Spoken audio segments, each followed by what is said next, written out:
Ayan. So, ito yung ating Last Supper celebration. So, handa na po ba yung ating mga kids dyan?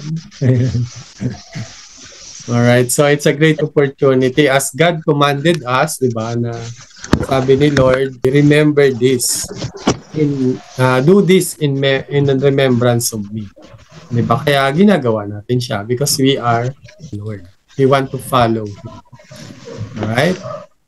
So, before mag-start tayo, syempre, sabi nga dito sa silent lang muna kita, Brother John, ha?